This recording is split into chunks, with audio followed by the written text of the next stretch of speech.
Hello guys and welcome to another video. I'm going to go over how to quickly tell if a property would be a good deal for value add multifamily, how to spot good value add multifamily deals. So I'm on LoopNet here, got my calculator out and ready. So the number one easiest way to look for it is to know your geographic location. So most of the property, the multifamily I've bought was in Dayton, Ohio. So I know the Dayton, Ohio market pretty well. So that's where I'm going to conduct my search today. Dayton, Ohio is also a tertiary market, which is just a fancy way of saying a smaller market. And it's typically easier to find value add deals the smaller the market is, simply because there's less eyes on the deal. You can see my vape here. There's less people looking at the deals, and value add deals get picked up really quick. So I'm going to see if I can find a value add deal here. I haven't done this search yet, so I'm doing it for the first time with you guys. And let's see what we can find. Now I'm on LoopNet because LoopNet tends to have more units, and I personally like the 6 unit plus. But let's see if we can find one. So the easiest way to figure out quickly, rule of thumb, is to know what the average price per unit is in that market. So I know in Dayton that non-renovated units or low market rent units are going to go from 40 to 50,000 per unit, and stabilized buildings, newer buildings, buildings that have already had the value to them will go from 70 to $80 per unit. So this one right here, for example, right off the bat, I know this is around 50 something units. This one's less than, since right around 50,000 units. So let's just pull up this property. So we got 49,500 a unit.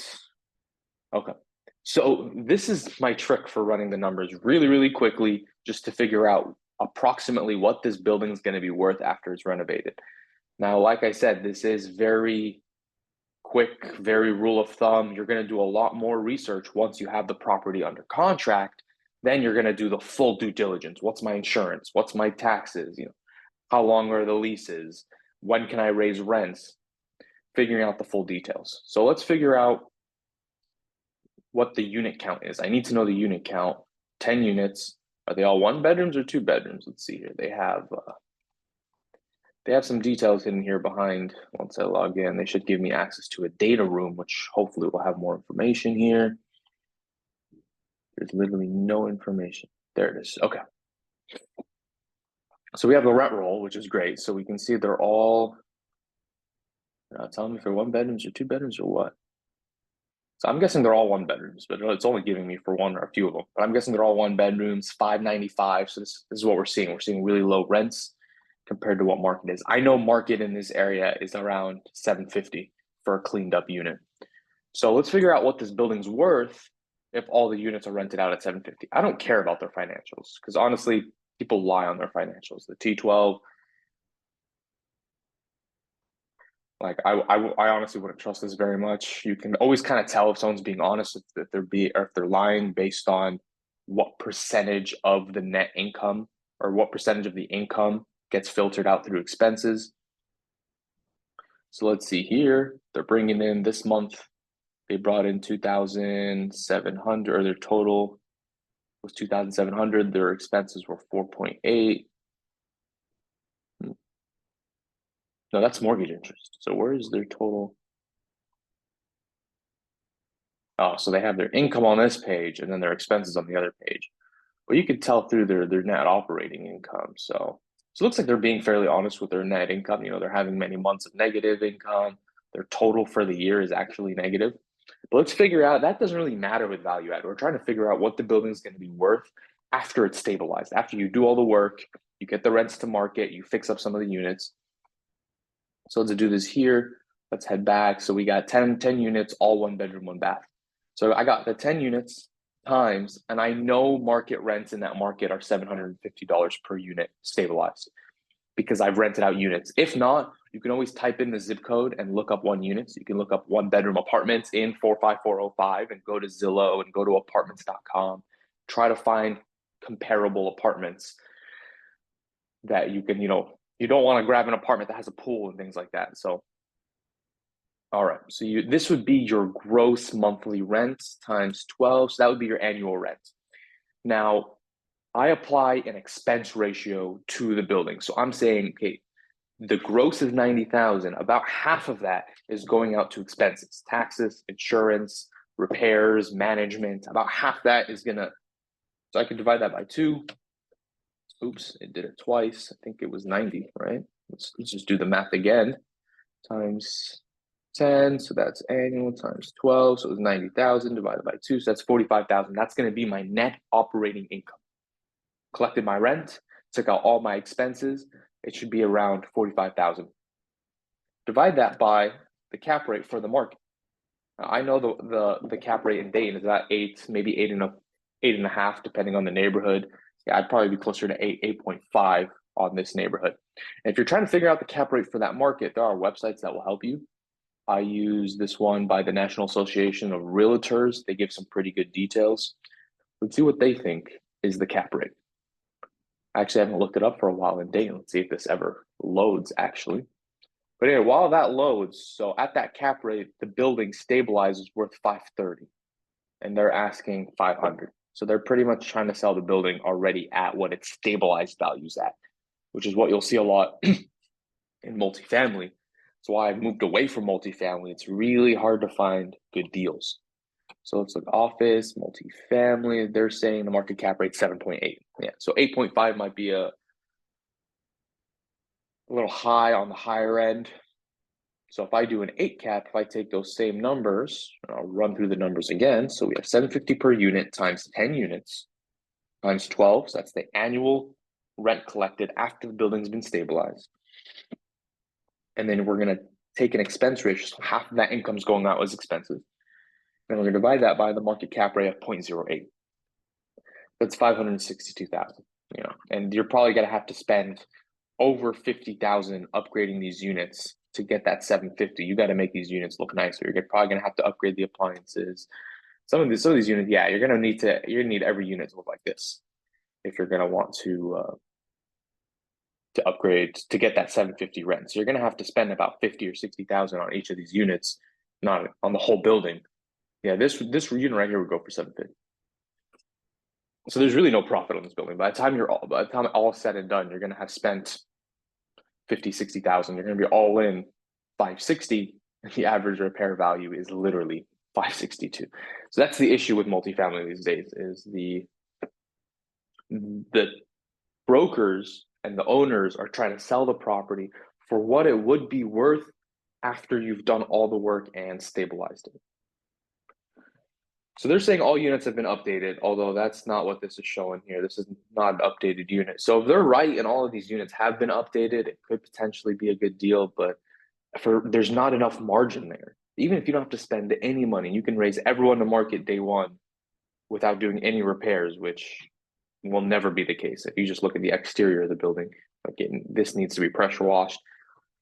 So there's no room to add value here. Now, what you could do is maybe try to put an offer in for 400. If you put an offer in for 400, you spend 30, 40 grand on the building, and then you raise rents to market and it's worth 560. Now there's room to add the value there. If you're going to hold this building for 10 years, you're probably going to win either way. If you buy this building for 500, you get the rents to market. In 10 years, rents will be 900, 1,000 for these one bedrooms, and this building will be worth 700, 800. You'll be fine. But for value add deals where we're looking to buy something and then add value and make it worth a lot quickly, it can be hard to find those deals, especially because everyone's looking for them. So that was numbers on a random property here. Let's look at a 4-unit here. I'll quickly run the numbers on a 4-unit here as well. The reason I'm looking at smaller properties is a lot of people are looking to start in that 1 to 4 unit range. Once most people are asking me questions about real estate, they want to do the 1 to 4 unit range. Now this is tricky because once you're under 4 units, the value of the property isn't based so much on the income. It's based more on the comparables. So for me to figure out what the value of the building is going to be for this one, I'm actually going to have to do it. There's no calculator for this. I'm going to go to, let's go to Zillow. I'm going to look up the zip code. This is how to find out the ARV for 1 to 4 units, the after repair value. I'm going to type in the zip code. I'm going to go Under here, I'm going to go to sold. I'm going to go to property type, and I'm on a multifamily. So I'm looking for 4 units that sold recently for 4 units that were renovated that sold recently. Bed and bath. Now it gets a little tricky searching. I like CoStar, but CoStar's kind of expensive. Zillow's free, but you have to do a bit more legwork. Now I'm looking for 4 units that sold in the same zip code. So here's a 4 unit here that's sold. The question is was this one renovated? So that's showing me other comparables here. So it looks like this is around, all of them are selling between 217, 215, 220.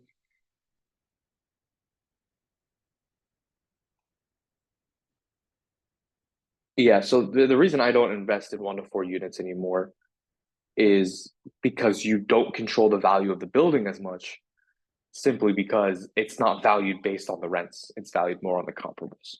So right now these rents are 550. If you increase them to 600, like they're saying, which I still think is kind of low, but if you increase the rents to 600, the building isn't actually going to be worth that much more. That's why I like 6 units plus. You enter the commercial space. It's priced on a cap rate rather than on a comparables. So that's why I like LoopNet. I like looking for 6, 7, 10, 15, 20 units rather than these 4 unit buildings here. So it's simple. You figure out what market rents are. In the example we did here, market rents were 750 times the amount of units times annual times 12 to get the annual. I like to use a 50% expense ratio for multifamily. So I divide this by 2. That's how much your net operating income will be. Divide that by the market cap rate, which in this area is about 8. That gives me an after repair value. Once I get everyone to market, after repair value of 562. They're selling for 500. I would not consider this a good value add deal. Now, before I let you go, I wasn't surprised that we weren't able to find a good deal right off the bat.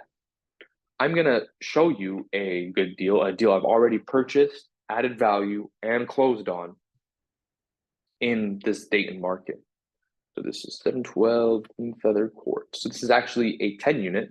It's a 6 unit here and a 4 unit here on the same street. Purchased both for 600,000, 60,000 a unit. So purchase the building for 600,000, and let's figure out what the after repair value is for this building. Now, market showed that each unit rents for, these are 2 bedrooms, and they each rent for 1,100 at market. When I purchased the building, some were rented for 700, half the building was vacant. The numbers on this thing were awful. But market rents, after the units were fixed up and I put money into each unit, redid the parking lot, fixed up the landscaping, rents were 1,100. So 1,100 per unit on a 10 unit, that would be my monthly gross. This is my annual gross. Divide that by 2. So my net operating income would have been 66,000. Divide that by the market cap rate, which in this area is also about 0.8. So that was the after repair value of the building. So I purchased the building for 600, put about 40K into it, and ended up listing the product. I actually ended up selling it for 860 a couple months later. And this is all public data. You can literally Google this address, 707 or 712, pick whichever one you want, plug it into whatever data you want, and it'll tell you what it sold for. I actually ended up selling these separately because I realized I could make more. I bought them together, but sold them separately so I could get more.